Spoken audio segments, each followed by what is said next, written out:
અને આ વખતે તો પાછો જબરો સંયોગ થયો હતો, બધું ભેગું થઈ ગયું. વસંત પંચમીની સાથે વેલેન્ટાઇન ડે પણ હતો. અને કવિ પોતાની રચનાઓ કાં તો પ્રેમ ઉપર ને કાં તો ઠોકર ઉપર જ ચાલે છે. બરાબર બરાબર. વધારાનો સમય મળે તો પ્રકૃતિને માણતા હોય છે. તો હવે હું પ્રેમ માટે એક રચના મારી રજૂ કરીશ.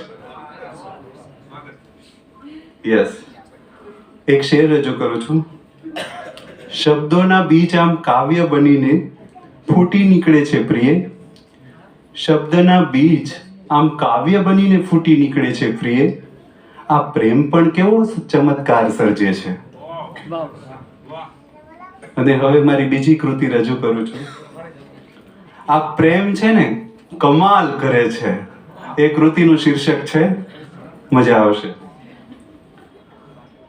પ્રેમની વાત કરું છું. મલકાતો એ વિના કારણે, મલકાતો એ વિના કારણે લોક બધા ઉપહાસ કરે છે. મલકાતો એ વિના કારણે લોક બધા ઉપહાસ કરે છે. આ પ્રેમ છે ને કમાલ કરે છે.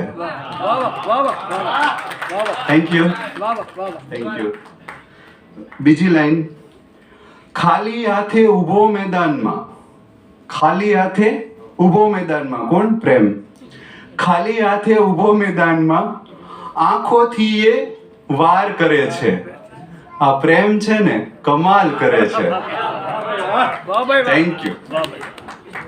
ત્રીજી લાઈન. સરસ ગુણ છે પ્રેમનો. પળ વીતતા લાગે વરસને, પળ વીતતા લાગે વરસ ને વરસ વીતતા પળ વાર કરે છે. આ પ્રેમ છે ને કમાલ કરે છે. ને ખૂબ સુંદર ગુણ છે પ્રેમનો હવે, જે આપણે બધાએ જોયો છે. દુઃખની એ કરે બાદ બાકી, દુઃખની એ કરે બાદ બાકી અને સુખનો ગુણાકાર કરે છે. આ પ્રેમ છે ને કમાલ કરે છે. એનાથી પણ હજી વધુ. તારું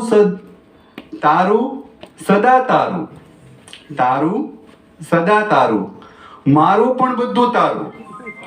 આ તે કેવો અન્યાય કરે છે. આ પ્રેમ છે ને કમાલ કરે છે, કમાલ કરે છે. મક્તા રજૂ કરું છું. છેલ્લી લાઈન છે કૃતિની. રોજ ઓગળે અસ્તિત્વ મંથન, રોજ ઓગળે અસ્તિત્વ મંથન, રોજ નવો આકાર ધરે છે. આ પ્રેમ છે ને કમાલ કરે છે. Thank you, thank you, thank you, thank you.